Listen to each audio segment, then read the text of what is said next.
ஏ கொசு உன்னை நாங்க எம்மா தான் அடிச்சு சாவடிக்கிறோம், அடிக்கடிக்கு வந்துனே இருக்கிற. இரு கொசு பேட்டை எடுத்துன்னு வந்து மொத்தமா சோட்டி கிடக்குறாரு. பெரிய வீரட் கோலி சோட்டி அடிக்க போறாரு. இங்க வாங்க. என்ன கொசு பேட்டை எவ்வளவு? 800 ரூபாய் ஒரிஜினல் பேட் தெரியும்ல. 800 ரூபா கொடுத்து பேட் வாங்குற, 100 ரூபா 150 ரூபா ஒரு குப்பை தட்டி வாங்கி வச்சா நாங்க எதுக்கு வர போறோம் உங்களை தேடி? ஏன் நீங்களே வளர்க்குறீங்க ஆசை பாசமா, அப்புறம் நீங்களே வச்சு சாவடிக்கிறீங்க. இதுனா இது புது கதையாகுது. நாங்க எப்ப உன்ன வளர்த்தோம்? தண்ணி எடுத்து போறீங்களா? இது நல்ல தண்ணியா, பீச்சிங் பவுடர் எல்லாம் வாசனை வருதா, கலங்கள் எல்லாம் நமக்கு தான் பார்த்து தண்ணியில எடுத்து போறீங்களா? அது குளிக்கிறீங்க, பாத்துருக்கீங்க, அப்படியே ரோட்லயும் கூட்டவே அங்க சேர்த்து வச்சிருங்க. அதுல இருந்து உற்பத்தி யாருக்கும் தான் நாங்க. சரி வளர்த்துட்டீங்களா, எங்களுக்கு சாப்பாடு இல்லைன்னு சொல்லிட்டு ஏதோ அப்பா அம்மா வீட்டுல இருக்கிறீங்களா, இத்தனோண்டு ரத்தம் எடுக்கலாம்னு வந்து இப்படி கொத்துறோம்.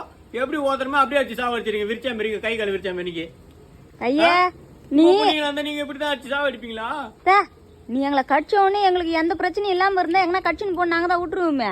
நீ தான் கண்ட ஜோரத்தையும் பரப்பி விடுறியா, அப்புறம் எப்படி உனக்கு கடிக்க விடுவான்? அந்த இடத்த தண்ணி சேர்த்து வைக்கலாம், கண்ட பிளாஸ்டிக் அங்கங்க போட்டு நீங்க எங்களை உற்பத்தி ஆக்கல நீங்க ரெடி பண்ணி விடலாம்.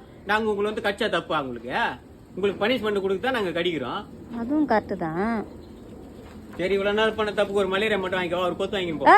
பிச்சு போடுவேன். இதுக்கப்புறம் நான் வீட்டையும் கிளீனா வச்சுக்கிறேன், வெளியும் கிளீனா வச்சுக்கிறேன். போ நீ முதல்ல. 30 செகண்ட் வீடியோல திருந்திட்டு பாரு நீ.